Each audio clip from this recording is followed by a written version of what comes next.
Right, so quickly, Darren, please Yeah. tell me you're wearing the T-shirt. What, the Ground Zero? I'm not actually. The Dragon T-shirt, obviously. Oh no, it's up on the wall. Up on the wall. It's up on the wall. Can't see it though. Oh, you know. All I can see is a Liam Gallagher. Oh, there we go. There he is. There.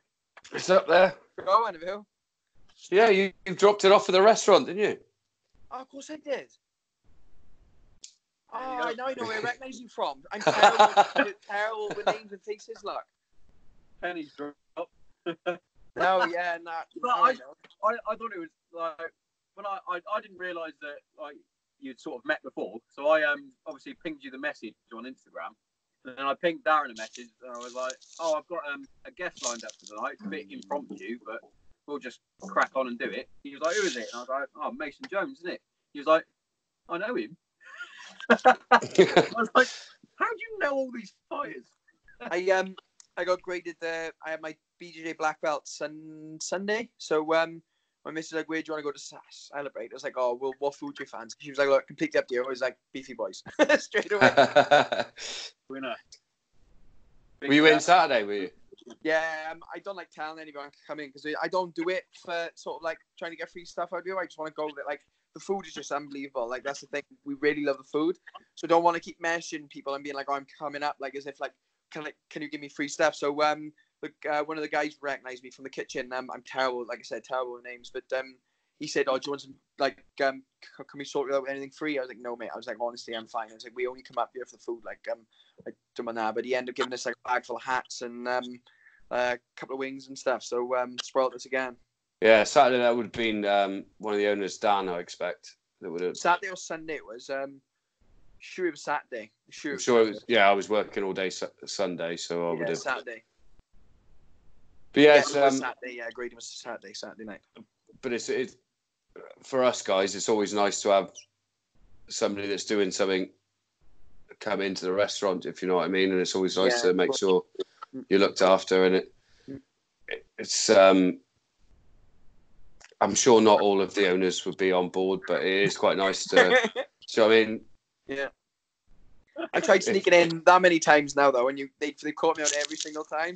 Yeah, well, because we've had the photos and stuff done in the restaurant, even the waitresses know. So if you're sat downstairs, they come up and go, oh, I think your mate's in downstairs. Like, well, who? The fighter? Is it Jack? No, the other one, Mason. Yeah, that's the one. That's the one.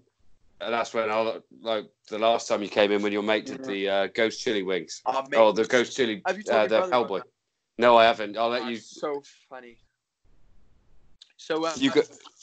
We all like. It's really hard to get my friends to come out for like meals and stuff because they're like a couple of the boys in the fire service, the ones in the Navy, the other ones in the Army, and then like the rest of them are either running their own businesses or they're flat out. Like all my friends left school.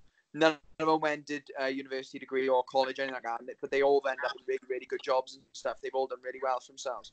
So they're all flat out busy, and some boys work like weekends or they work like night shifts and stuff. So it's really hard to get everyone together. So after my fight, they were like, "Look, we'll get up and try and get a load you up for a meal." So my friend, the one my girlfriend meets a lot, the one who's in the Navy, he come along and. He'd been in the pub with his dad all day. So it was the Wales World Cup match, wasn't it? Yeah, it was it. Giving it the big I am. He drank like 9 or 10 pints before he come out. Then he had like another couple on the way up. Like he was an Alva pickle. He was. So we got up there and he was giving it the big one. And he seen these hot wings on the menu. And the waitress straight away was like, "Look, they are really, really hot. We have to warn you, they're really hot." And I was laughing. And he was like, "Oh," he's like, "No." He's like, "I'll do it easy. I had like some curry from." I don't know what he said, like some like supposed to be really hot curry that the night before. It was a Carolina Reaper, wasn't it? He said it. Yeah. He was like, "I'll be fine." Ahmed, he was, and then I was laughing. I was like, "No, boys, let him have it." So I was messaging Daryl, and he said straight away, he said, "Oh, do you want me to go easy on him or do you want me to go hard?" I was like, "No, kill him." So he piled him on, and he literally had like. All cocky, he had like 1 or 2 bites, and then literally he was like in the toilet, like his eyes watering, like kecking, his face was burning, his hands, and we were literally wetting ourselves. He's back and forth the toilet all the time, and people were like trying to go into the toilet because it was disabled right opposite where we sat, and they were literally like looking at him like his like eyes watering, like crying, kicking, can't breathe. We were just all rolling. Unbelievable.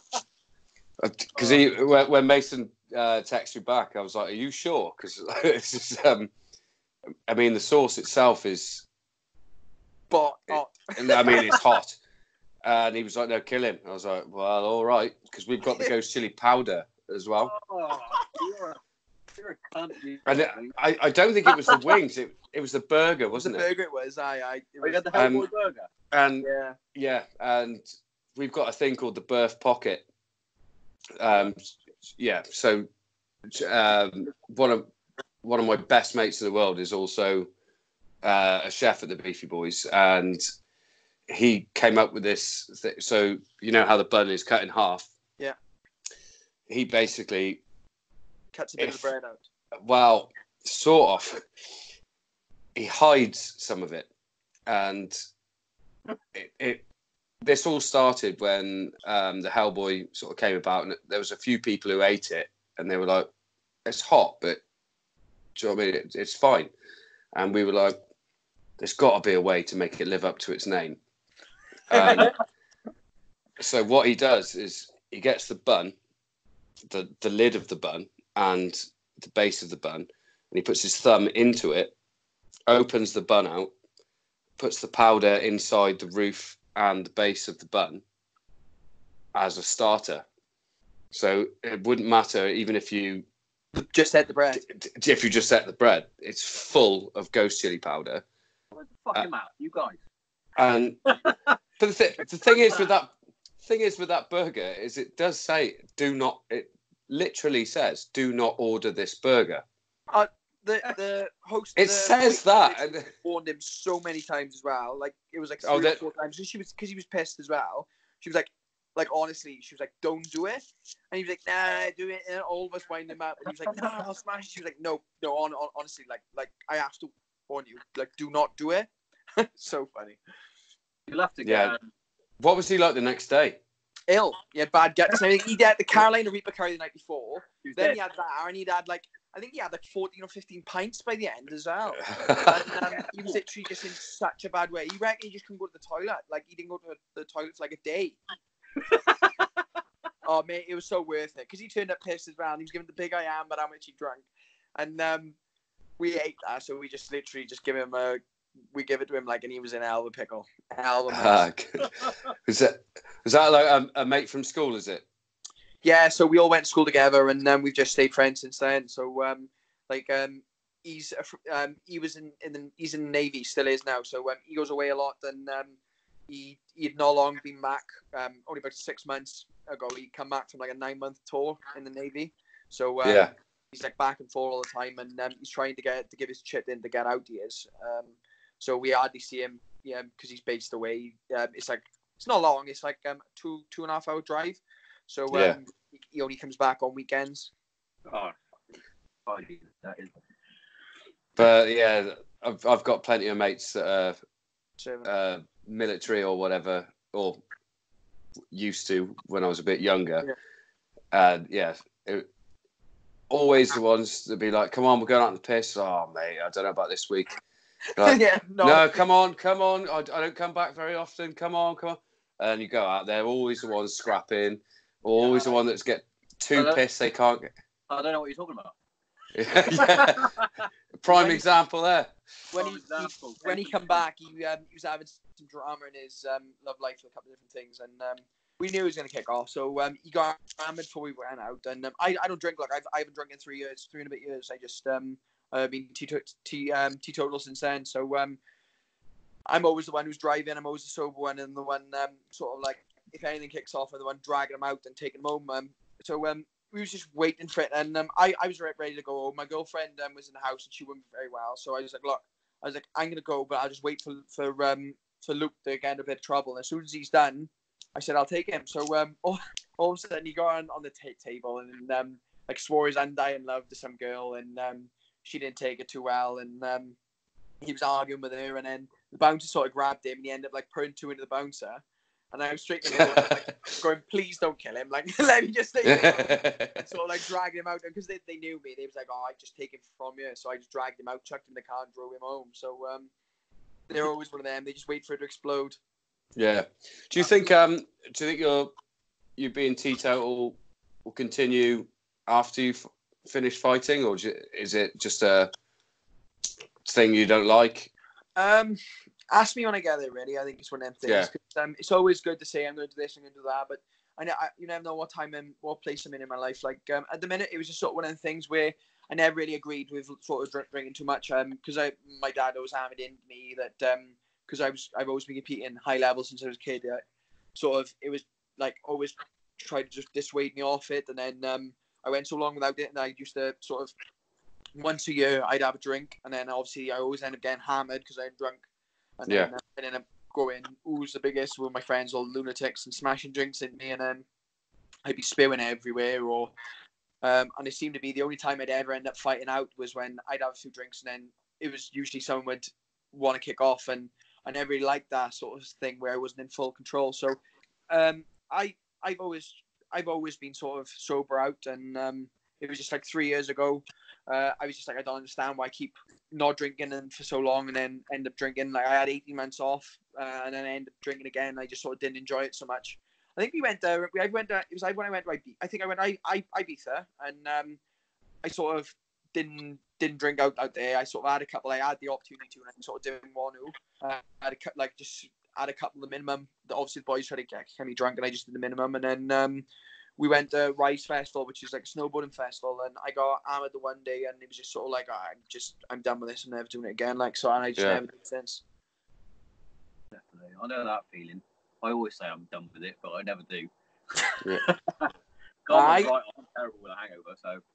I've been out so many times sober, and I had a good night, and it was just sort of like one of them things where I was just sort of like, I got to the place where I was like, I don't really need it because I'm a bit of a lunatic anyway. So we was having way low time out and stuff, and even now, like the amount of times where I've been trying to give one of the boys a lift home, he's been speaking to some girl, and she's like, "Oh, you can't go with him," and he's like, "Why?" He's like, "Oh, he's right off his head," and it was like, "No, he's not." He's just but they just can't sort of contemplate that you don't drink or you don't take drugs, and they just sort of don't understand it.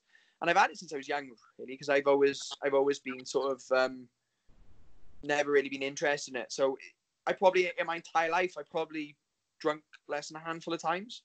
Yeah. So I suppose you don't miss it then, do you?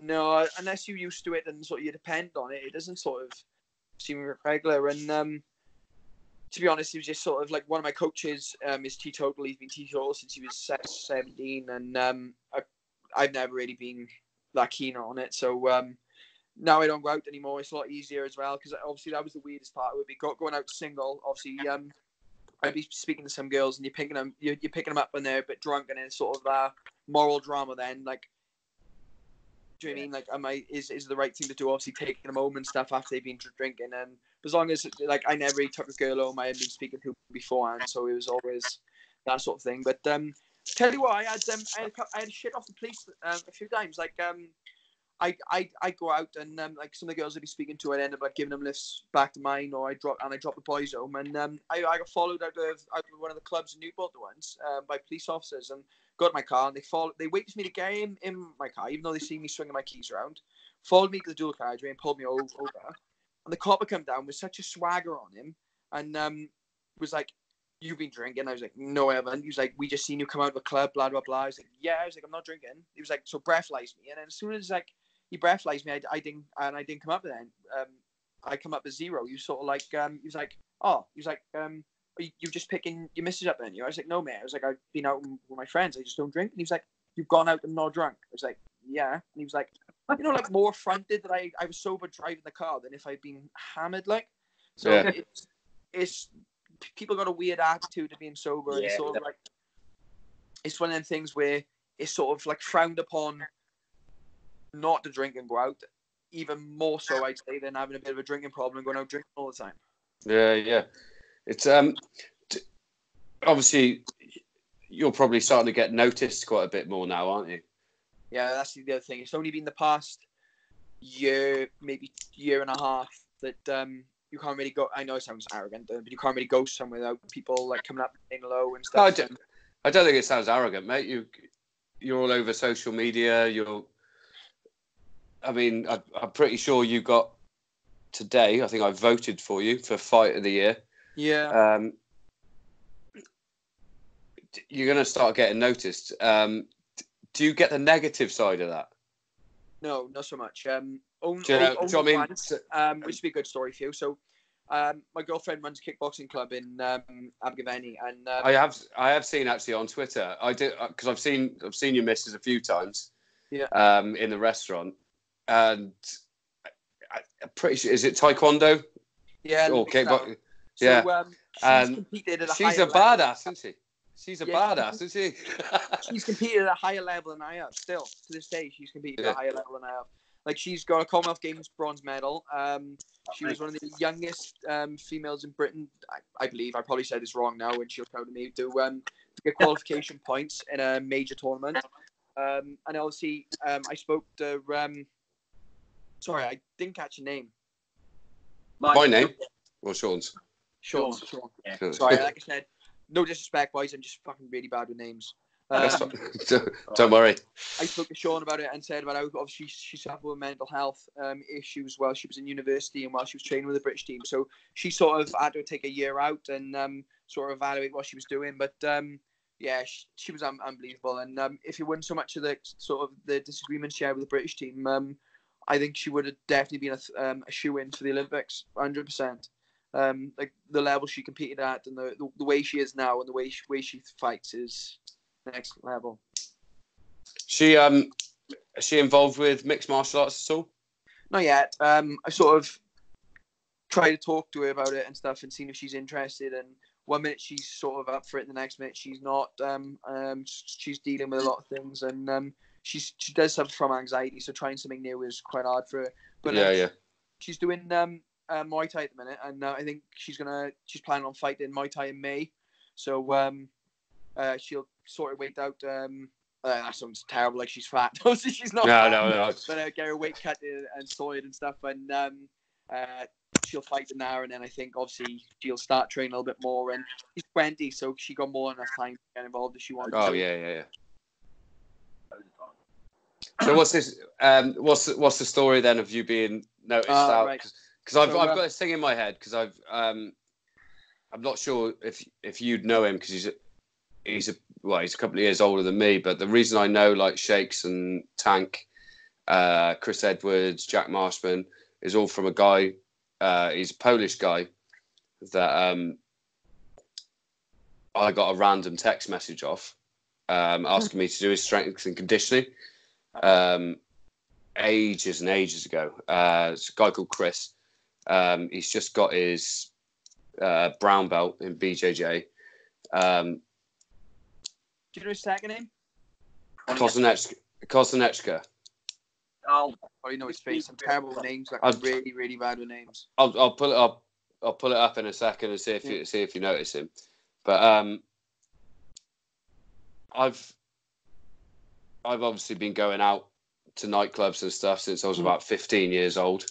I always thought the bouncers you look out for are the ones with cauliflower ears or the ones that seem nice. Don't fuck with those guys. If they got cauliflower, just don't bother. Make them your mate for the night. The amount of people, because Chris isn't big, but he's heavy, and so he's a square. And he always he's actually, I think he's cut weight now. I think he's down to about a middleweight, but he always fought on all of Shake's promotions and. I definitely know some of them. Yeah, he always fought at either light heavyweight or heavyweight, and he's only like an inch taller than me. Oh, so he's he's roughly about our height, basically. The one night this guy was just kicking off, and the next thing, I've never seen somebody thrown around like a handbag in all of my life, and I literally just stood there and oh mate, of anybody in this whole building you could have picked a fight with. Mate, it's happened to me so many times. We went out. I'll come back and tell the story about why the recognition thing ain't too good. But we went out with a friend of mine. You know Josh Reed? Yeah, I know Josh. Crazy Josh's little brother. So yeah. I don't know Josh's brother. No. No, his little brother went to school with me, so I know him for years. And we sort of double dated. I went out with my missus, and he went out with his missus. And he was like, "Oh, we'll just go for a quiet one." We ended up going to Newport then after they had a few drinks, and he was sort of getting rowdy when he was out. And he's lovely, but he's chopsy. So walking back, I dragged them all out because they were starting to get to a point where I was like, "Look, there's going to be some trouble here." So as we were walking back, I was walking back to my car park in Newport, and as we were walking back, this like sort of tall, thin ginger boy was walking through, and I literally looked at him before I said it. I said, "Please don't say anything." And straight away he was like, "Oh, you ginger, like you ginger cunt." I was like, "Oh, but please stop." And this boy straight away looked at him, looked at me, and this boy wanted to kick off. And I was like, "Please, Matt." I said, "I just going back to my car." I said, "I don't want no trouble. I apologize for him. Just leave it alone." But he sort of, I think it was probably the wrong approach. If I'd probably got nasty with him straight away, he probably would have backed off. Well, he straight away sort of stepped towards my friend. So I stepped in front of him and said, "Look, Matt, please leave it." Well, he looked at me and decided to take a swing. So I literally just foot swept him over my head, like flicked him up over my head. He hit the floor. Well, I straight away went straight for Ellis, as Josh's brother, and was like, "Look, leave him." And the boy literally like curled him into a ball on the floor. I think he must have expected to receive a couple, because all I did, I just sort of like sassayed him, swept his feet, and he went straight over my head, hit the deck like. And I went straight to Ellis and was like, "Look, leave him alone." Well, the boy curled up into a ball, sort of, I guess, and then he sort of like looked at me, and then got straight back up and started again. I was like, "Come on." I was like, I swept you over my head. And then I literally tried to drag my buddy away and said, "Look, I want to go home." And he's still not getting the idea, like. And in the end, he sort of got up, and he was sort of like, my missus got rowdy with some girls who come with them, and these girls dragged him off. And I was just literally like, "Look, I'm never coming out with you lot again." But this is the one you'll appreciate. So I went. My missus was a friend in the club, and I was just watching, and I was like, "Look," I was like, "Do you want me to go grab your coffee?" And she was like, "Yeah." She was like, "So, Jim, in Abergavenny, there's literally like gym, and then you come out with the junction, there's like a roundabout, then there's another roundabout, and then you drive to a third roundabout, and then Costa Coffee's there. Like, I could probably jog it in about 4 minutes. It's that close." So she knew I'd only be like 10 minutes at the most. So I drove across, and as I was pulling into Costa Coffee, it's on like a new sort of they sort of like built it up. It's like a new part of Abergavenny where they've built it near where the dump was. So I pulled across there, and as I was coming across, there's like a, I can't remember the pub's called. It's like a pub who does that sort of like cheap pub fare, and there's like a travel lodge there. So as I was walking across, some guy him and his missus stepped straight out in front of my car. So I swerved around them, and sort of like slammed the horn on. And this guy turned round and started jogging after my car. So my window was broke at the time, my car window. So I opened the car door and went, "Mate, what are you doing?" Well, he just punched me straight to the car door. Like, no, didn't say a word, just straight away swung on me for the car door. I had this on, shorts on, slides. So I literally just hit my seatbelt, ran him into a low single, swept his legs out, passed straight to his guard in the side. And I'd only fought a couple of weeks before, so I had a bad hand. So I literally just hit him with a couple of sort of like hammer fists, and the guy literally shit himself. Like, I literally just took him apart in about 4 seconds. And his missus come across. So I expected his missus just to throw like a foot straight at my head or something like that. So I was keeping my head down nice and low. Well, she come in, the gentlest ever. This is what made me stop more than anything. She come like 2 hands in my chest. Was like, "I'm so sorry," and sort of like lifted me up. So I just sort of like went with it, relaxed, and sort of backed off and was like, "Look, what are you doing?" Well, he got up, shit himself, to like 4 steps backwards, looked at me, and went, "I know you." I said, "You know, I'm an MMA fighter." I went back. "Don't start giving that now, you cheeky prick." I said, "You just literally hit me when you didn't feel who it was." I said, "I look like obviously skinny little blonde kid in a car." Do you know what I mean? Like, and my brother is 17. He just passed his test. So thinking if he'd done that to him or someone younger, do you know what I mean? He's done this before. Like, people don't just swing on people without saying a word unless you've done it before. It's not something that's done, is it? So especially when you're with your missus, if you're with your boys and they got a little bit rowdy, I can understand. But when you're on a quiet drink with your missus, like, you don't, unless you're sly like that, you don't do it. So he straight away, he said, "I know you." I said, "You're not MMA fight." He said, "I'm going to ruin your life." I went, "But what are you on about?" Phone come out, called the police. I've just been assaulted. I was like, "But you for real?" Like, we're in a car park, CCTV everywhere. So I jumped back in my car, left the door open and just pulled into a parking space, obviously, rather than leave it idle in the middle of the road, in the middle of the car park. And he was like, he's just assaulted me, and now he's trying to flee the scene. He was going and all this. So I go to the car. It CCTV. I said, but there's CCTV everywhere. You just literally run at my car door and punch me through the car. I was like, and now you're giving it this. But he was on the phone to the police. As soon as he put the phone down, he came across and sort of like started on me again a bit. And I had my hands up. I said, look, man, I said, you come near me again. I'm just going to load into you. Like, it's made when he didn't give it anymore. Like, the police turned up. The police recognized him straight away. And the guy, the male police officer, like, knew him. And I just spoke to him. I said, look, I said, I've got a career I want to do. I was like, I can't be in trouble for fighting. I was like, one, it's not good press. And two, I was like, if I get charged with anything, I was like, that's my goal's done. Like, I was like, he's literally assaulted me for no reason. He was like, I've just literally come to get my missus a coffee. Well, she had turned up in all this drama then, because obviously I hadn't turned up in answering my phone. So she come looking for me. And I hope she ain't throwing in head kicks. Oh, he's lucky I didn't load into him, because at one point I was just going to put the boot into his head while he's on the floor, but it's not really the given thing. No. It's a thing, like I'm a fighter more than my girlfriend's a martial artist. I've always been a fighter.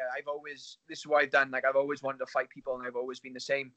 And sort of when situations like I have, where especially when it's going through the back of your head, like, he's done that because that's the way I look, rather than.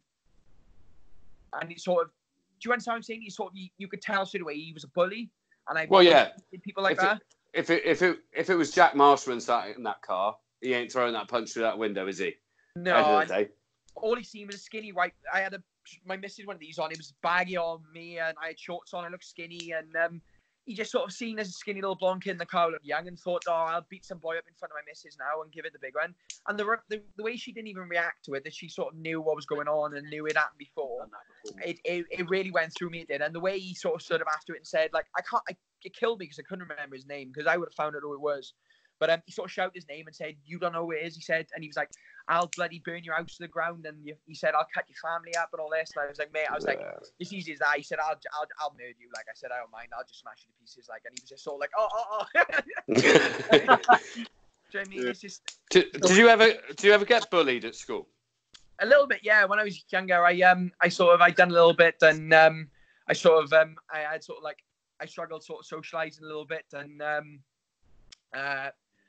I grew up, and we always had friends too, but there was always, like, when I was in primary school, those boys who sort of try and give it a bit, and I was always skinny in school. I was always tiny.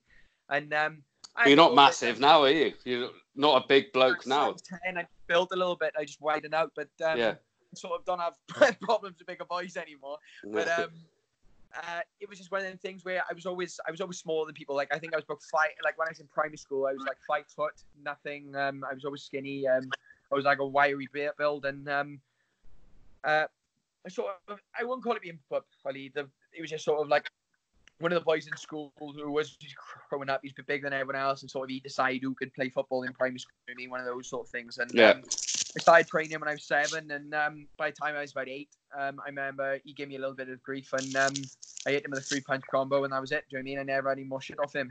And then running through secondary school, I had a couple of encounters with boys who sort of grew up a bit bigger, and ended up having to deal with it. But by the time I was in year 11 and filled out a little bit more, I didn't really get any more trouble. And then I think I actually hit puberty when I was about 16 when I left school. And then by the time I was like 18, 19, I started to sort of fill out a little bit. And obviously I was still training. I was pro boxing at that time, and really working on my hands. So I never really had much problems.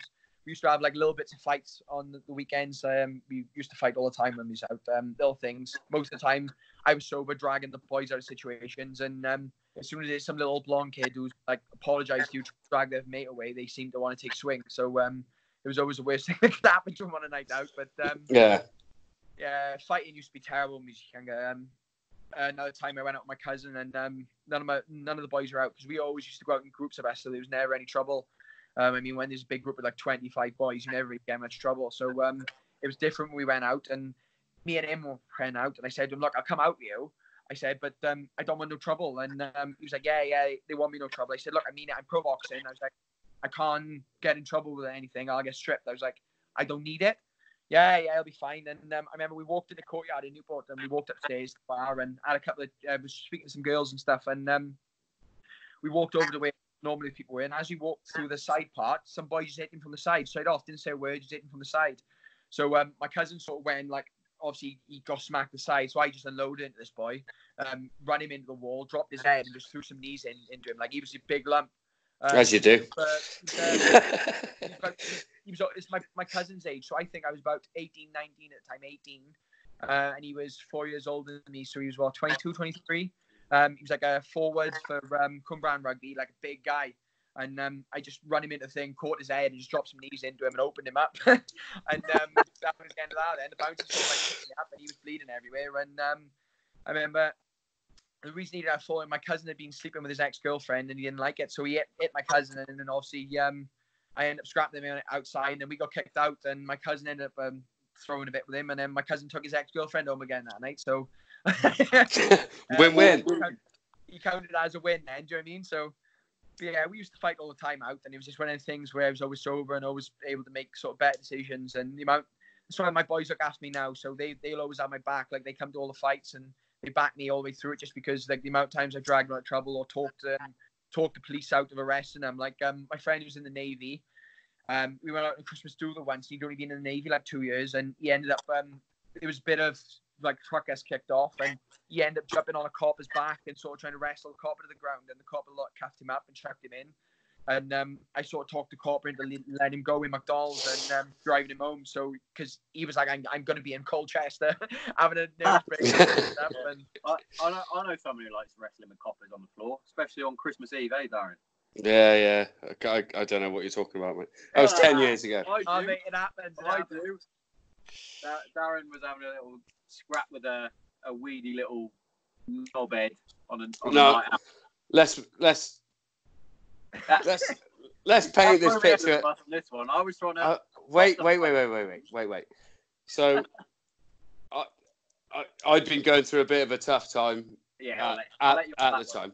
I literally a month before split up with my daughter's mum, and which is hard to deal with anyway. Say again. I said, which is massively hard to deal with. Yeah, it was awful. And me and Sean have been out.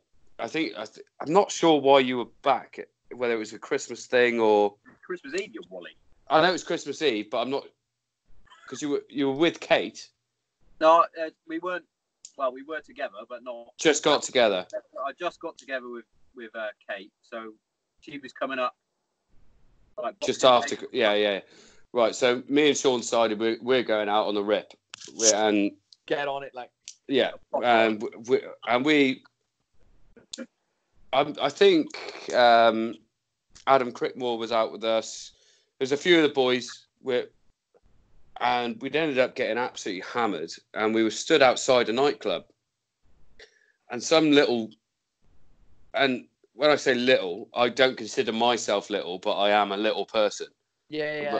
I'm like 5'7", weigh like 75 kilos. I'm 5'7", and like to most guys that are out there, they're a good. Well, they're your sort of height, 5'10" to 6'2", aren't they? 5'10". I'm a small guy, and this lad just started gobbing off at Sean, and I've got in my head, you only just passed out from the RAF. I was getting ready to deploy to Iraq. I was going to Iraq in February. That was it. So it was a bit like, we'll just have our last drinks.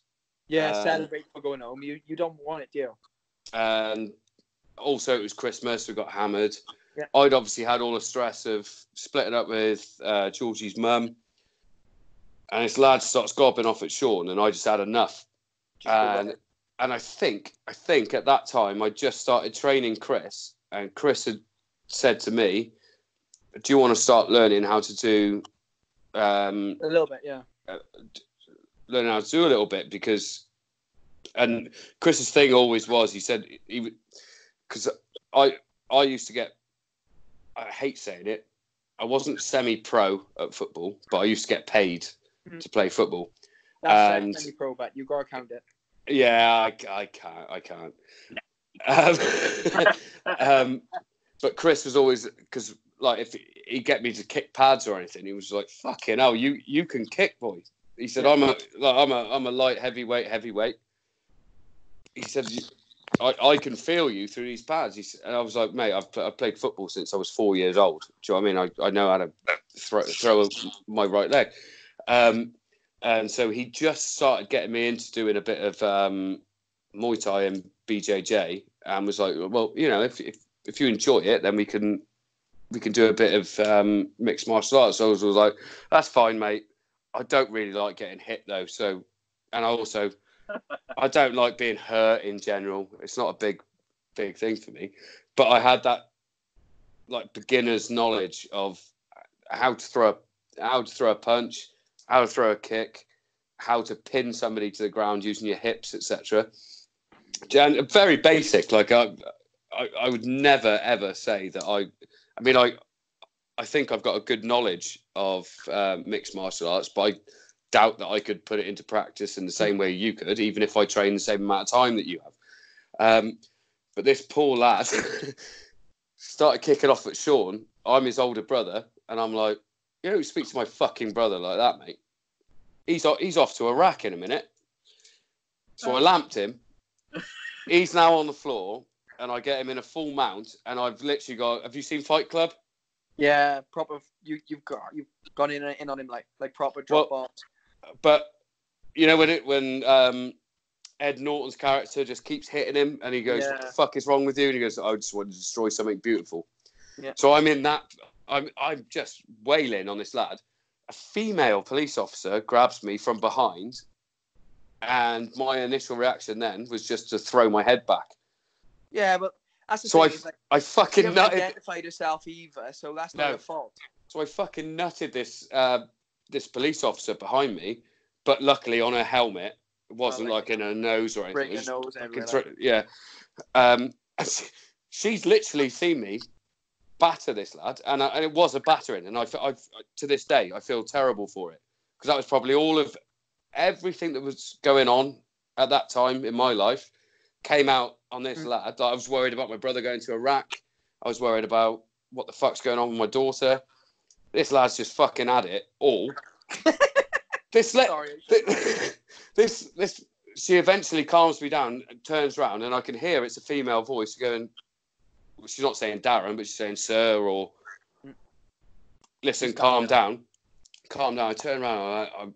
I'm obviously a bit fucking drunk, and she's like, calm down. I was like, sorry, I'm calm. Immediately, a female voice to me in that situation. Like, I'm not fucking. Police as well. Do you mean? And you feel bad. Like you always have that come down after it, where you think, oh shit, I just like. Yeah. So I immediately calmed down, and she said her words to me. Oh, I missed out a staple point of this actually, which I will come back to. I've missed out about a 30-second thing. Yeah, so Sean leant into me to get me off this lad, because he's like, this is getting too far now. At the same point, this lad's mate, who, let's just say he just took an FA Cup free kick at Sean's face, kicks him square in the face. I don't know this though, because I'm still in. Still ground. I'm winning the UFC World Championship.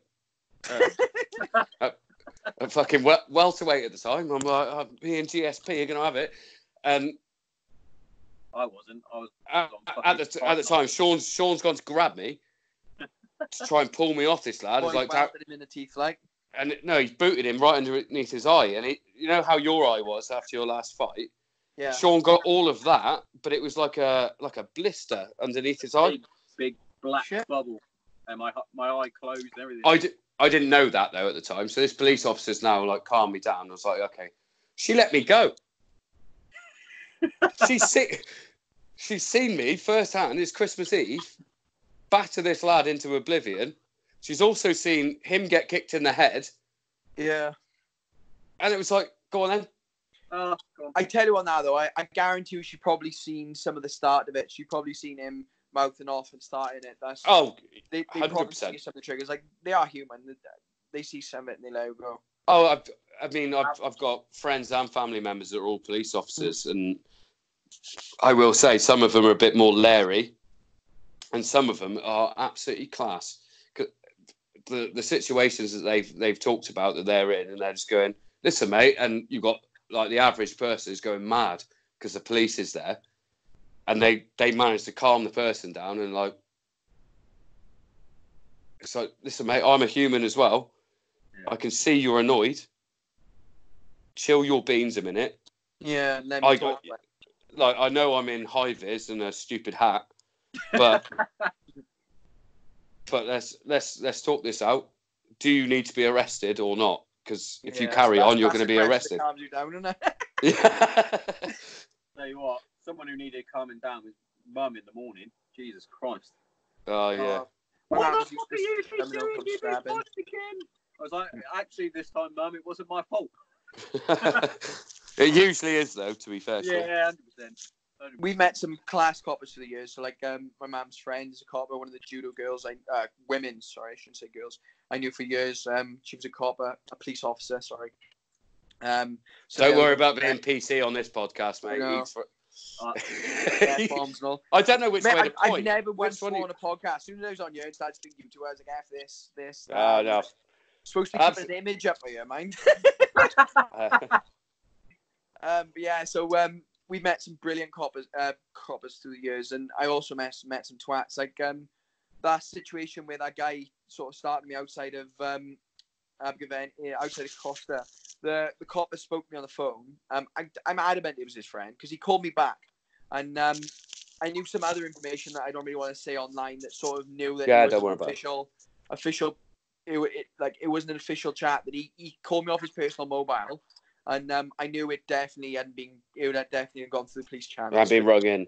I waited and said, look, if it does get put up on the system, can you let me know? And he's like, look, we'll keep an eye out and I'll check it. And if it comes up in the system, I'll let you know so you expect to get locked up. And it hadn't gone through any system. And he rang me back and he was like, I've watched CCTV footage. You got out of your car, took your jacket off, going to a verbal altercation with him, and ended up having a fight with him. I was like, mate, one, I didn't have a jacket on. I had shorts, flat sliders, and a sweatshirt on. I said, I don't wear anything over the top of a sweatshirt. I was like, I was just going to get a coffee. I was like, and two, I was like, he hit me through my car door before we even said two words. And he was like, listen here, blah, blah, blah. I watched the footage and you didn't handle it as a trained martial artist shirt. I said, mate, I said, what do you mean trained martial artist foot? I said, he hit me through the car door. I took him to the ground, restrained him. I said, and slapped him around a little bit. I didn't cause any damage. There was no bleeding, no bruises. I was like, that's counted as restraint. And he hit me with listen here now, he said, I've been doing martial arts since before you were born. I was like, oh, right, yeah.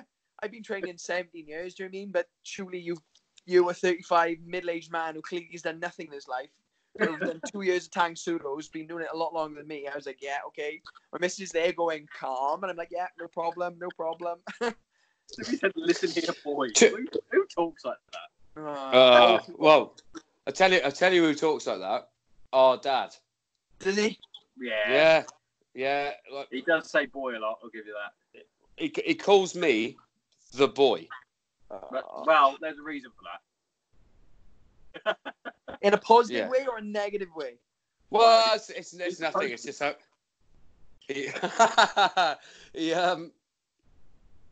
it's not positive or negative. It's just I think he does it because he doesn't know the difference between our names sometimes. Yeah. He does struggle with that, though. Boy, because I don't know which one. He's getting on a bit now, isn't he? But no, basically, you wouldn't understand that inside joke. There was if you look at my skin tone in comparison to, like, you and Sean look like brothers. We could be brothers. I look like tanned. I look like a brother. So. Right, to the point that when I went to do my passport last time, it actually came up with there is a colour issue. Now, I don't know if that was the quality of the photo or my face, but because I was claiming to be Caucasian. But it's an ongoing... And Sean was saying, like, there's a reason why he calls me the boy. It's because I'm not actually his. Yeah. Two of my friends, they're brothers, and the one's like blonde hair like me, same skin tone. The other one's got dark skin, black jet, black hair. And like, but you find that a lot in Wales, though. I'll tell you what, You do find that a lot in Wales, but there was a lot of Italians that came over and worked in mines, wasn't there? After World War II, and that's because my mum's dark skin, and she's got like this, well, basically I've got the same complexion as my mum. My aunt's, this is where it starts getting squirrely. My aunt's got the same skin tone, but she's got slightly curly hair. Yeah. And like Rob, for example, our cousin Rob, he's got dark skin. He used to have curly hair. Now he's got no hair. So my mum's thing was that part of her family must have been Italians. Italians at some point. Like they don't know when, but Sean's clearly got the Anglo-Saxon stroke Irish side of the family. It's really weird how it worked out though. Yeah, you've literally got a 50-50 split, because me and Sean apparently look alike. Some people say no, you don't. Some people go, yeah, you look like twins. It's mental. Other people, I can see the resemblance. Well, Darren did a little screenshot earlier with half of his face and half of mine. It just fits. Darren, it fits. I would say you look older than your brother, though. Well, I am 4 years older. No, just older. Here's a good one for you. So I served with a lad who, he does listen to the show, to be fair. His name is Hakeem Leroy Marcus Benjamin, right? Oh, so good split. What a fucking name. Yeah. That is the best, longest name I've ever heard in my life. If you heard that name, though, you would automatically go, he's got to be... Didn't he do basics with you? Yeah. He was at my wedding as well, right? Keep talking. I'm just going for a quick wee. Yeah. Whitest man you've ever seen in your life. Really? His name's Hakeem. His dad's black. His mum's white. He's come out completely white, blonde hair. His brother is black. But yeah, the best name ever. Hakeem Leroy Marcus Benjamin. Shit. Yeah. He's quite funny. It's either his dad or his mum. They're Muslim. So he took the Muslim religion as like for your dog tags and that. So it's got Muslim on there, and they have to get given special ration packs. So it's all halal and all that. Halal, yeah. However, he is the least Muslim person ever. Like, he eats fucking sausages, bacon, a lot. He goes out drinking, gambles. Fucking top lad, though, top lad. So if he is listening, he's fucking brilliant. He fucking cracks me up. Proper top lad, like. But yeah, so some of those fucking the fighting talk, like going out on the piss and that was me in a nutshell when I was going through training and like my late teens, early 20s. I was a fucking hand grenade, like Darren was saying, like squaddies on the piss. I don't know if it's the training that we do or the things we've seen and done and what have you, but there's that little switch that goes and it's I was a nightmare. Noise, like I said, my mum saying to me, "Well, what have you done now?" That was like a typical Saturday night with me. Yeah, I was always the fighter in the family. My little brother's sort of like me, but I was always the one fighting. I was a cool lad. Darren's had his moments, don't get me wrong, but he was never as leery as me. I used to call him the silent assassin. So where I'd be very upfront about it. If I'm going to hit you, I'm going to hit you. He'd like wait for his opportune moment and then strike. He's like, fucking hell, where'd you come from? No, I was always lucky so that we never really had any big incidents. The amount of fights I had growing up, though, like we had hundreds. I had a couple. I've got a funny story that I'll bring up when Darren gets back. But the other one was I was out with my ex missus. We were out on a night out. We were having a good time. It was I think it was my birthday because I can remember wearing, it was a shit shirt night like Ricky Hatton does. Shit, right? Yeah, so I was wearing this fucking outrageous Hawaiian shirt, but at that time, I don't know if it's still the same, but in Hereford they stopped hot food at night. No clue. Never been out in Hereford, man. Yeah. So apparently they stopped doing hot food at night because it caused arguments and dramas. So what you'd do, you'd go to the church and get a cup of tea or whatever. So oh Christ. Yeah. So my ex-missus was in there getting a cup of tea, and I could see out of the window across the road at the money exchange shop. I could see this lad getting his head stamped on and fucking booted in. So I went over, just concerned citizen, and then I realised it's one of my mates. So I pick him up. I'm like, "Fucking, are you all right, mate?" He's like, "Yeah, I'm all right." Like, and then this bloke was like, stood there being all fucking tough guy, and I was like, "Chill out, mate." And then his missus started gobbing off. So I was like, "You gonna put a leash on her because she needs to shut up?"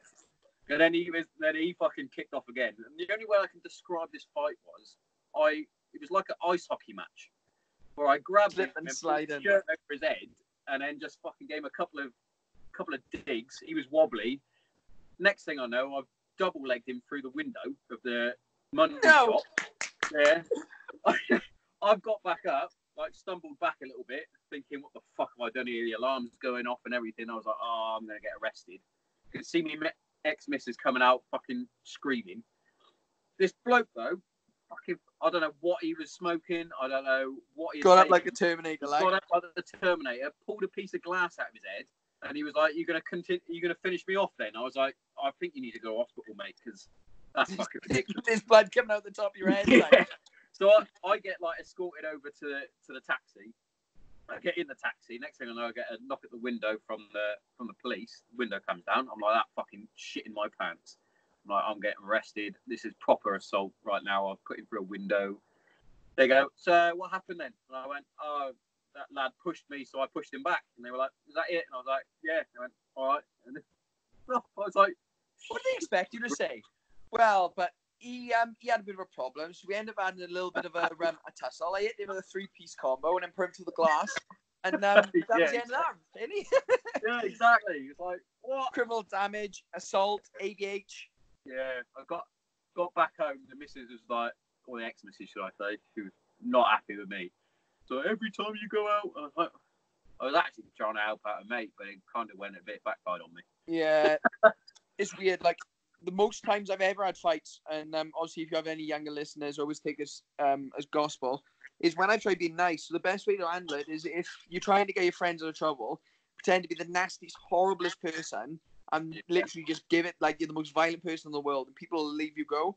Yeah. When you like, if you give something snappy back or you try and be nice to people, people see it as weakness and they try and run all over you. Yeah, like coming from a skinny blonde kid, whenever I avoided so much trouble just by being nasty. Obviously, until people started knowing who I was. When like after people know who I am, I don't get trouble anymore. Like I'll sort of like apologize to people and be really chilled, and people generally do just leave it go.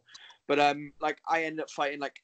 I had a fight in Newport the once where I was on my own against like 3 boys and fought toe to toe with 3 boys. Yeah. And I had like brilliant scraps, and we was involved in like a massive brawl in Newport. Like there was like 25-30 of us against like 30 Newport boys and all sorts. Like I've got some brilliant stories to tell my kids, but I was laughing, man. Like no big injuries. The only time I ever sort of got in trouble with the law at one point that I ended up getting resolved, and it was nothing. Like, I never accidentally hit someone, because the amount of people, you know, like, one of the boys I went to school with, his dad got in trouble outside one of the pubs in Garn, and the guy gave him a bit, and he hit the guy once, and the guy was dead. Do you know what I mean? I saw actually. It's so dangerous. Yeah, I saw an advert for that on, I think it might have been on Facebook. I think my mum shared it for some bizarre reason. But it's like, one punch is all it takes, or something like that. Yeah, one punch killers. Good point. Yeah, but... Yeah, I totally agree with the old some of the stories that you can come out with and tell your kids. I wouldn't tell my kids. I've got 2 daughters, so they won't be knowing about my. Yeah, don't tell the stories for the I had a few in because basically you get all the shit from the civvy lot when you're out in areas that have got camps. They think they can get one up on you. I remember going out in it was either Ipswich or Cambridge. I can't remember where it was, and there was a group of civvies that were giving it large to one of my mates who was literally just on the dance floor dancing away, and this bloke's giving it large, giving him a few shoves. So I thought, oh fuck this, and I just pinged him. pinged him on the dance floor, and then they were like, Tom should have done that. There's loads of them, and I was like, wow, I like my odds. Good on swinging, innit? Yeah. Hold on, Army model. So now Darren's back. I can tell you this story because I still blame him for it. So we're out in a nightclub in Hereford. I think I'm still banned from there from this, but who knows? So there's always been a unwritten rule: if someone shouts "naked bar" to a squaddy, they got to get naked. So me being an idiot, after Darren shouts "naked bar," I start stripping off. Managed to get all the way down to my trousers to around my ankles, or my jeans around my ankles. I get a proper shove from one of the bouncers, and I was like, "Whoa!" Stumbled back. I went, "Look, mate, I literally just done my security course through the military, and I was like, look, you've got to use minimal force. You can't keep shoving me like that. It's not minimal force." Identify yourself as a good one. Yeah. So he tried to grab me again, and at this time I just literally barely did any of it, but I knew a couple of throws. I just started judo with the Air Force. So I grabbed him and I judo throwed him over my shoulder. He's on the floor, and I went, "See, told you, minimal force." Next thing I know, I get 4 of the bouncers come and grab me. Darren's there going, "I'll just take him home. He's fine. He's just pissed. He hasn't done anything wrong." They grab Darren, take Darren out. They drag me out, give me a bit of a pasting, fucking cuts all over my face. I'm in some sort of crucifix position, getting a shoe in. Bearing in mind, my trousers are still around my ankles, so they fucking let me go eventually. I stand up, and the only thing that can come out of my mouth was, "Do you mind if I pull my trousers up now? Because it looks like you've raped me." So I pull my trousers up, stumble back outside, and then there's Darren in another crucifix position over the railings of this nightclub, and I was like, "Fucking, what are you doing to him?" And next thing I know, I'm kicking off again, trying to stop him from squishing him into a ball. And that could have all been avoided if Darren hadn't shouted "naked bar." So it's all your fault. Darren's fault. It's always my fault with Sean. It's always my fault. From training and doing the circuits, like, you meet enough bouncers, and they always give the same advice, like, doormen are not nice, and just one, try and stay on the good side of them, and 2, if it does, never leave your buddy get dragged out on his own. Oh. Definitely Well, Darren's fair, fault. Darren stop him, Definitely Darren's fault for that. Yeah, Darren tried to stop him. To be fair, they managed to take me out with 4 of them, and then the other 2 took Darren out. When there's only 2 of you as well, that was right. We always went out in groups, and like it was always one of them thing where the bouncers were cool with us because every one of my friends would go, like, and we was always like smallish boys, stamping boys. Like all my friends were always scrappers. Like, we grew up scrapping, and every one of them knew how to handle themselves. So we sort of, like, the bouncers knew that they were willing to go. So we always had a good relationship with them, because when they know that if anything happens, you won't cause trouble, but if trouble comes, like, you'll go for it. They're understanding, and they respect it a bit more. So we always got all right with the door staff. Like, obviously I had a few disagreements with the boys being knobs, but we were always sound with them, and they were always sound with us most of the time. So been doing a few hard sparring rounds, have you, Mace? No, which eye? That's what I mean. You can see it on your nose, under both your eyes. Let me have a look in the light. So from where I got cut in my last fight, my eye keeps going black. So let me have a look. This eye keeps going black from where the bruise was. And this one on my ear, where my eye's a little bit thick up there, my little cousin decided to headbutt me in the face today. So he's at 2. So I was play fighting with him, and the little bugger stuck the head straight on me. So I should have been prepared for that. I wasn't really.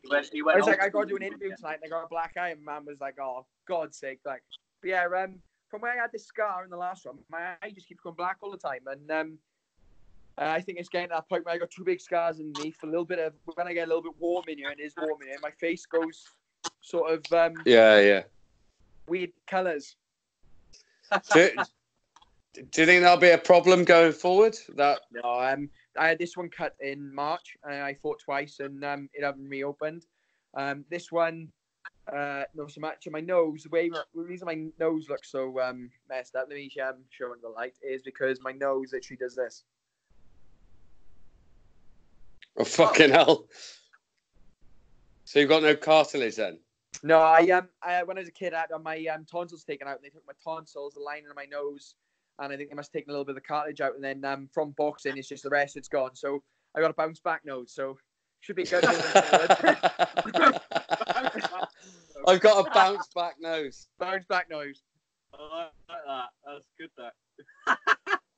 Fucking bounce. That's why I tried to learn to move my head, because I can't really get any uglier. If I get any uglier, do you know what I mean? I'm gonna have a problem. Like, so, when I boxed, my boxing coach always said I had the worst head movement going. So I spent loads of time working on my movement, my head movement, and leading up to all the way fights, I got better every time. And then obviously my last fight, I got a bit carried away, and obviously got cut up a little bit.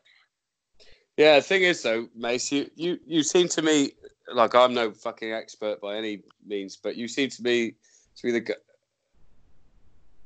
I don't know. And I don't know if I love that about you. Because I know you, I don't know if I'm a bit worried about that. Yeah, the way I look at it is, at the minute, all I'm doing is I'm moving into fights, and I never worry about winning fights. Like, I never got into a fight and thought, oh shit, I tell you what, that's a lie. Actually, the only fight I thought, right, I need to really perform and fight, and rather than go in there and like play and learn, I need to go in there and just win. And that was Desmay fight, and I came out of that fight without a bruise.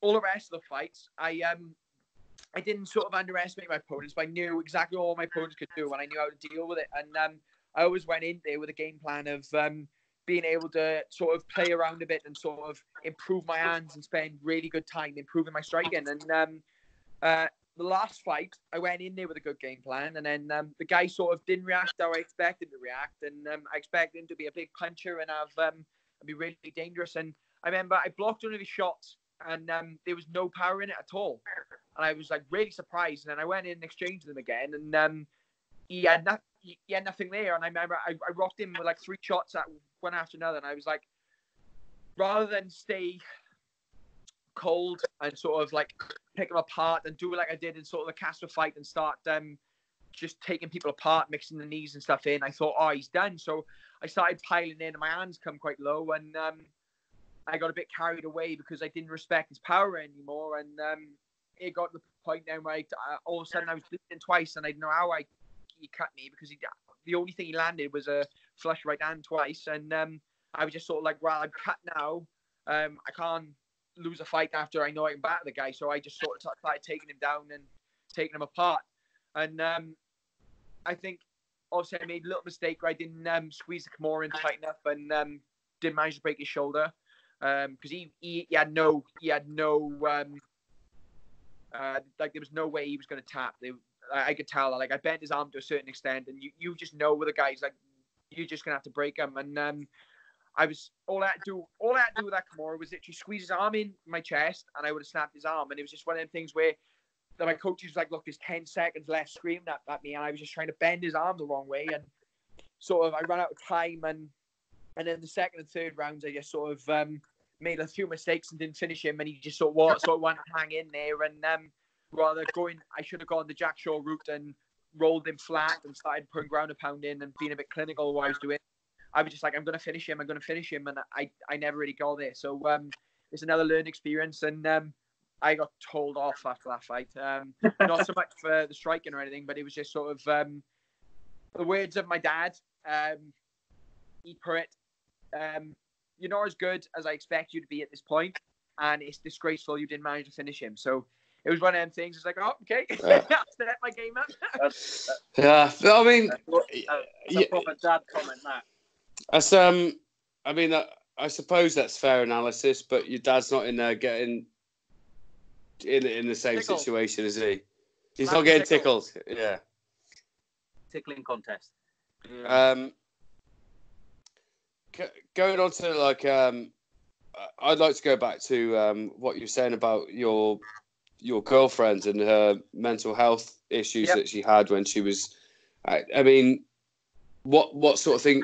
I can understand the anxiety stuff, and trying new things, but like, is there any trigger of that, or is it? So, I mean, maybe let's set it up that we speak to your girlfriend at some point. Yeah, I don't know where she is actually. She did text me, but because she was coming back from class, I'm minding the dog, right? So She's coming back somewhere, but I don't think she'll come up here. She'll probably go to my room, but I'm in my brother's room because she's destroyed my room again. So my brother's room is lovely and tidy, and mine's got clothes everywhere. But obviously, for anyone watching who's obviously suffering from mental health, I never suffer myself. So if I say something that isn't correct, mate, honestly, I don't like talking about it too much because she's obviously the one who suffered more than me, and I've never really had to deal with that. But I know she was in the British team in Nottingham, and she was doing a nursing degree. So she was doing 12-hour nursing shifts, training like 3 times a day on top of that, and sleeping like 4 hours. And it was something I'm sure she suffered with the anxiety all the way through her life, and never really sort of. Sorry, I went off then. Never really realised what it was, and it was just loads of things started sort of. She started hitting a lot of things wrong, and she always says to me there was no one thing that triggered it. It was just sort of a lot of things, but an accumulation sort of thing. Yeah, and she tried killing herself. So really, I'm glad she didn't. But yeah, she tried killing herself. She obviously I don't really want to go into it. It's not my business now, but she suffered. Hold the phone there. I think we just had a bit of a RoboCop moment there, and everything just went beep beep. So things got on top of her a bit, and she sort of she tried killing herself, but obviously it's not my place really to say stuff, and I don't really know how much she'd want to talk. Okay, that's cool. And to be honest, mate, that'd be great to actually talk to. What's your girlfriend's name? Madison. It'd be nice to talk to Madison, or yourself and Madison, on a different podcast. And talk about that maybe. I'll she might. I think it'd be brilliant, especially with the mental health side of things. And absolutely.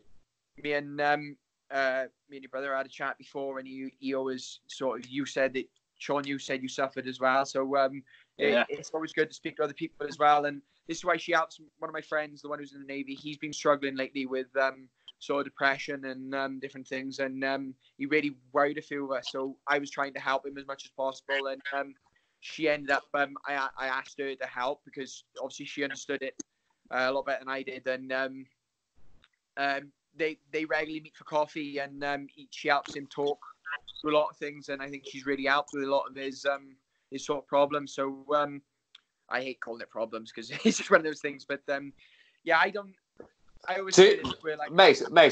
I'll say to you now that, like, to me and you, like, two people who don't. Well, I mean, maybe I do suffer with mental health issues. I don't know, but at the moment, I don't. To us, we say, we won't call it problems. We won't call it this. We won't call it that. To someone like Sean, or your missus, or your friend, they are problems, and it is something that. That's the reason why I set up the podcast, really. It's because I've said it on fucking countless ones now, and Darren's heard me say it loads of times. I never talked about it, and I let it fucking eat me alive and that. And then that Darren, me and Darren spoke about it before. We were like, should we start a podcast or something? And then I was like, one day, literally, I downloaded the app and I recorded the first episode, sent it to Darren, and he was like, fucking good on you, mate. It was about the time he said something. Like, the closest people to me didn't even know there was anything wrong. My missus knew something was wrong because I was always angry. I was always, we call it flashing in the military. I was always quick with getting angry anyway, but it was though it was heightened because every little thing would piss me off. I'd be grumpy, next minute I'd be really emotional, next minute I'll be happy and that, and then straight back down again. It was just wasn't a fun place. So that's the reason why I set it up, because I just wanted people to realise that it's okay to actually talk about problems that you've got. And you know, there is this stigma behind it that, like we said at the beginning, and people have got to realise that if you don't talk about it, it's just going to fester and get worse. And eventually the demons that you've got inside you, like Darren's friend, unfortunately took his own life. One of my own friends took his own life because they couldn't deal with it, and it's just sad, really, that because it's not a physical injury, people seem to go, "Oh, whatever." Yeah, but I'm sorry to hear that, boys, as well. Yeah, if she wants to come on and talk about it, I think that'd be quite a fun podcast anyway, because it seems like it's mental as well. Oh, that's brilliant. I think that you can slow the conversation down and talk about mental health. You can talk about that, but I bet she's got loads of other stories. I reckon that'd be a great podcast. She's highly intelligent as well. So when the reason we got on was because she was a bit of a girl when she was younger, and I always loved her for that. Because I was I hang on, we've gone RoboCop again. Gone again. Time out. We've gone RoboCop. That's Mason so fast with his Welsh talking. That's what that is. Yeah, I got to slow down as well. It's because I get excited. I talk fast. Machine Gun will call you, mate. We seem to be back on Machine Gun. Hold on, it's telling me I've got a poor connection. It might be my connection. Probably. But I think shit cunt.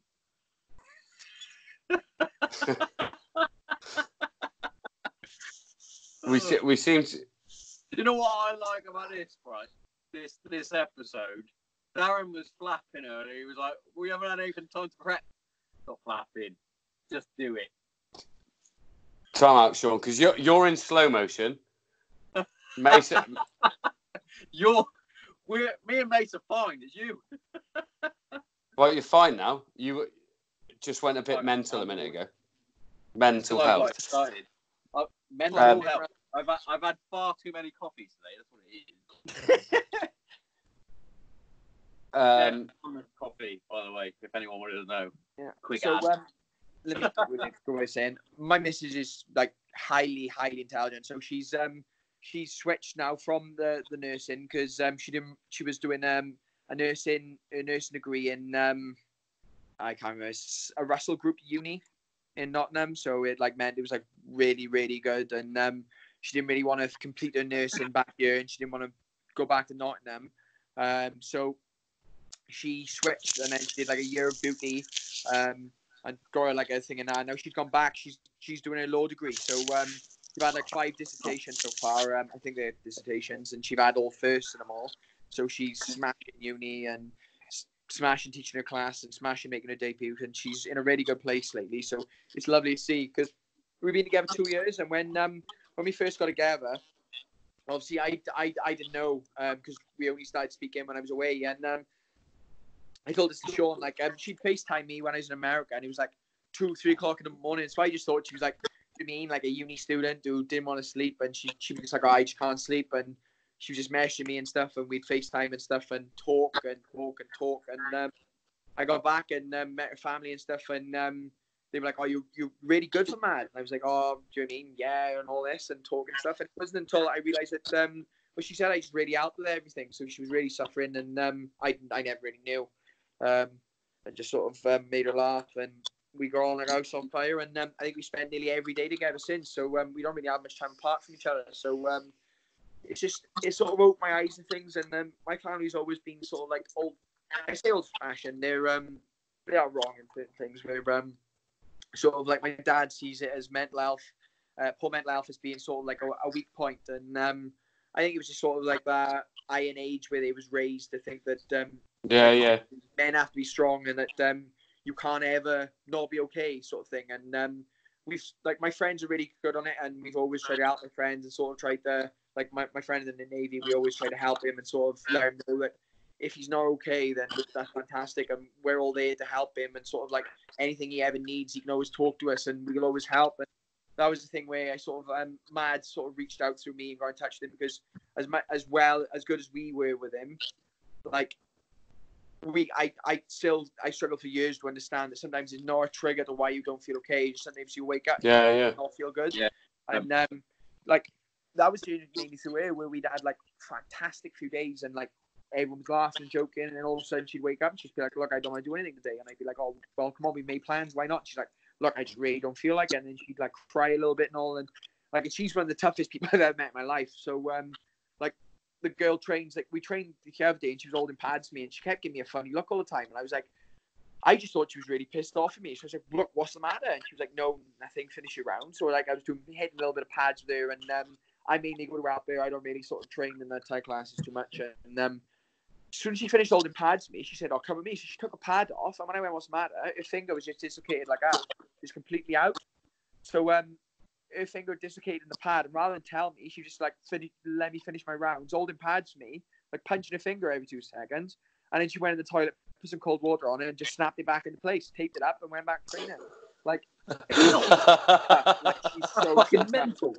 Yeah, like, she scares me a lot of the time just because like, she kicks so dangerous. And, like, I've seen her kicks, mate. I've seen her on, like, because you'll tag her and stuff on Twitter, and I look at it and go, I can ask his missus.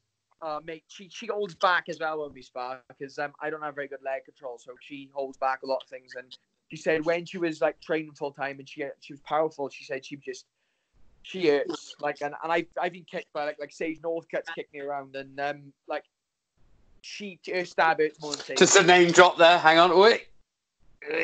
Just a little name drop. Oh, just a little one. Do you know what I mean? But yeah, it's just like she's unbelievable, and like I'm so proud of everything she does, and yeah, it'd be brilliant if she wants to come on, and that'd be class. And what would be great is if we could just have a conversation like this, like we've had this evening. I mean, what we're going about over an hour-ish, and it's not an interview, mate. It's literally just a chat with you. Pardon, Sean? Say again, Sean. 87 minutes of me going on. I've had to upload Stop this and restart. No, I've got to upload this one. Part 1. Because it goes to 90 minutes and then it stops, doesn't it, Darren? Yeah, it does. Let me plug my phone back in.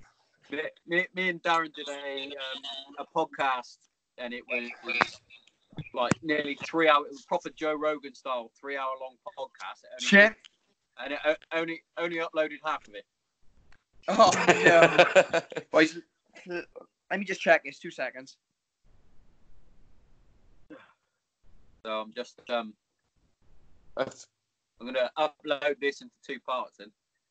Yeah, cool. Sorry about that, boys. Are you all right? Just waiting for this to... Because this is the world's oldest iPad, it takes 7 years for it to do anything.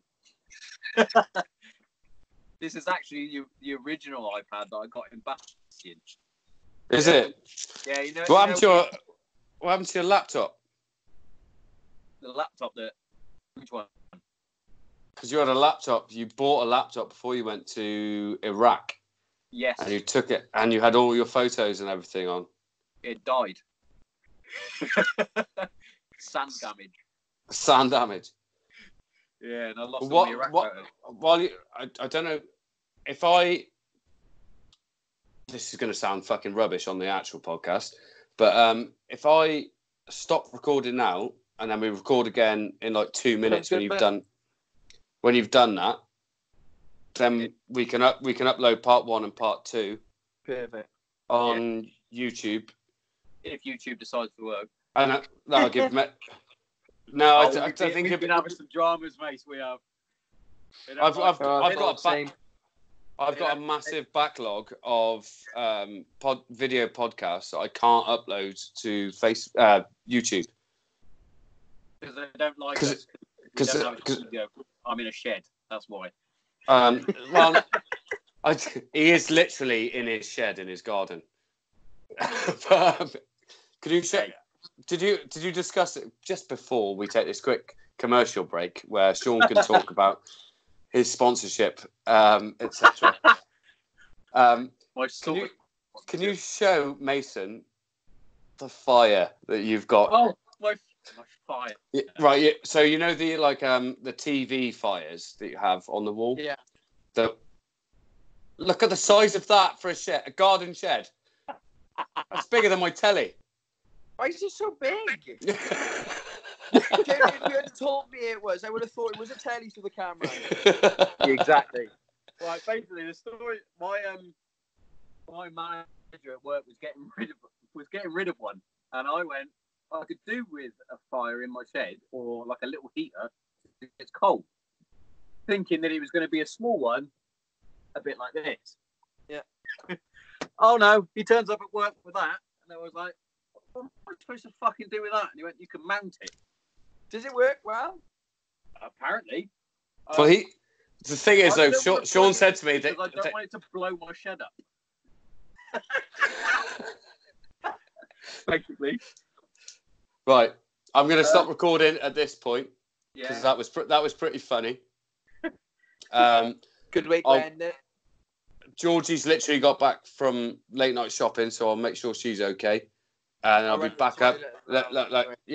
Toilet, have a glass of water, and what episode I'm on. look on your phone. You'll have a chance now to look on your phone, won't you? All right, cool. All right.